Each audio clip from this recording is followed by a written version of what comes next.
9월 12일 하늘에서 내리는 일용할 양식 하나님의 말씀은 신명기 23장 15절에서 16절까지 말씀입니다. 종이 그의 주인을 피하여 내게로 도망하거든 너는 그의 주인에게 돌려주지 말고 그가 내 성읍 중에서 원하는 곳을 택하는 대로 너와 함께 내 가운데에 거주하게 하고 그를 압제하지 말지니라. 아멘. 오늘 우리가 읽은 말씀은 여러 가지 규범에 대해 기록하고 있습니다. 15절에는 주인에게서 도망친 종을 대하는 것에 대해 말씀합니다. 이 당시 종은 주인의 중요한 재산이었습니다.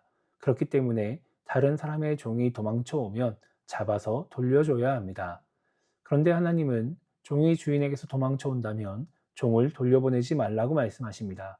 그리고 그 종을 괴롭히지 말고 잘 살 수 있도록 도와주라고 말씀하십니다. 이것은 종을 재산으로 취급하지 말라는 것입니다. 비록 돈을 주고 샀지만, 대가를 지불했지만 재산으로, 돈으로 취급하지 말고 하나님이 창조하신 사람으로 생각하며 대해야 한다라는 것이죠. 17절은 이스라엘 중에 성매매를 하는 창기가 있으면 안 된다고 말씀하십니다. 그러면서 이렇게 성매매를 통해 번 소득으로 서원을 갚거나 하나님께 예물로 드리지 말라고 말씀하십니다.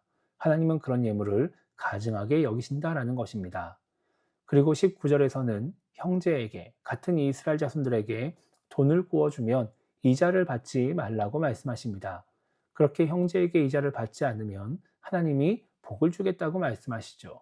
그러나 타국인에게는 이자를 받아도 된다라고 말씀을 하십니다. 21절에서는 하나님께 서원한 것을 미루지 말라고 말씀하시면서 그렇게 미루는 것이 죄가 될 것이다 이렇게 말씀하십니다.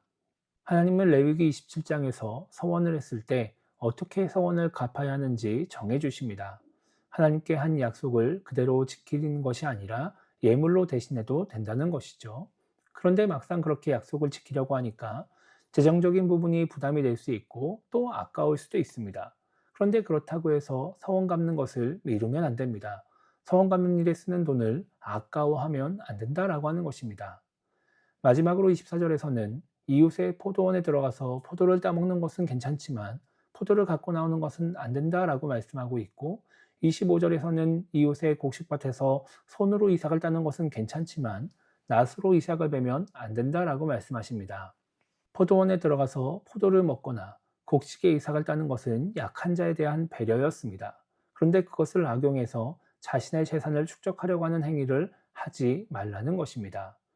이렇게 신명기 23장 15절부터 25절까지 말씀에는 다양한 주제의 말씀들이 기록되어 있지만 이 말씀들이 돈이라고 하는 공통분모로 연결되는 것을 볼 수 있습니다.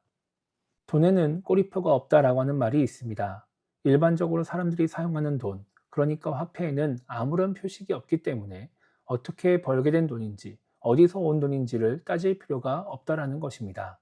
그래서 돈의 출처를 따지기보다 돈을 잘 쓰는 것이 더 중요하다라는 말입니다.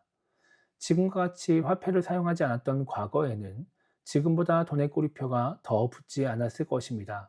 화폐라는 것을 사용하지 않던 시기, 물물 교환을 하고 금이나 은의 무게로 경제활동을 하던 시기에는 더욱 그랬을 것입니다. 오늘 말씀의 배경이 되는 시대가 바로 그런 시대인 것이죠. 하나님은 그런 시대를 살아가는 이스라엘 자손들에게 돈의 꼬리표가 없는 것처럼 생각하지 말라고 말씀하십니다.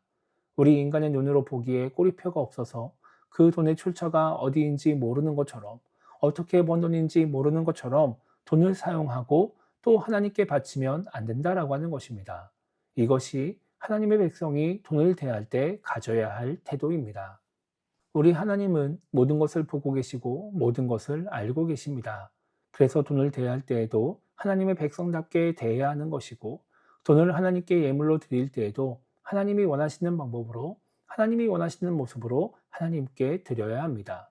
그래야 하나님이 원하시는 올바른 신앙인이 될 수 있습니다. 그래야 돈을 가지고 하나님의 영광을 드러내며 하나님의 뜻을 이루는 신앙인이 될 수 있는 것입니다. 그래서 오늘 하루를 시작하며 우리가 이렇게 기도했으면 좋겠습니다. 하나님의 백성임에도 불구하고 세상적인 방법으로 돈을 대하며 돈을 사용하는 그런 신앙인이 되지 않게 달라고 기도했으면 좋겠고요. 하나님이 원하시는 방법으로 돈을 사용할 줄 아는 그런 신앙인이 되게 달라고 기도하며 오늘 하루를 시작했으면 좋겠습니다. 그래서 돈을 통해서 하나님의 영광을 드러내며 하나님의 뜻을 이루어가는 우리 모두가 되기를 주님의 이름으로 축복합니다.